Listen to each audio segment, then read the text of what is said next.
আজ রান্না করতে করতে হঠাৎ করে একটা আইডিয়া মাথায় ঘুরঘুর করছিল। রোজ যে কী কন্টেন্ট দেবো কিছুই বুঝে উঠতে পারি না। যাই হোক, দুদিন আগে তোমাদের কাছে জুটের দড়ি দিয়ে হার আর কানের দুল বানিয়ে দেখিয়েছিলাম। আজ ভাবলাম তোমাদেরকে একটা চুড়ি বানিয়েই দেখাই। তাই অনেক খুঁজে পেতে আমার দুটো পুরনো বালা ছিল, সে দুটো বের করে আনলাম। এই দুটো পরা হয় না, তাই আমি জুটের দড়িগুলো 3-4টে দড়ি একসঙ্গে ব্যবহার করে আমি এটাকে পেঁচিয়ে পেঁচিয়ে পুরোটা ঢেকে নিলাম। তারপরে একটু আঠা লাগিয়ে এই রোয়াগুলোকে সমান করে দিলাম, আর এই রোয়াগুলো উঠবে না।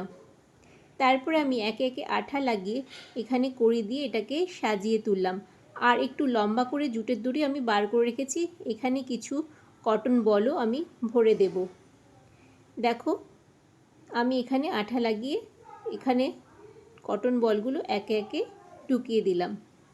তারপরে কিছু কড়ি এই দড়িটা যেগুলো ঝুলছে তার মধ্যে আঠা দিয়েও এটাকে লাগিয়ে দিলাম।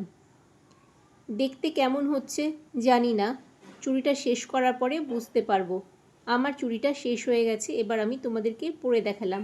কেমন লাগলো তোমরা কিন্তু অবশ্যই কমেন্ট করে জানিও।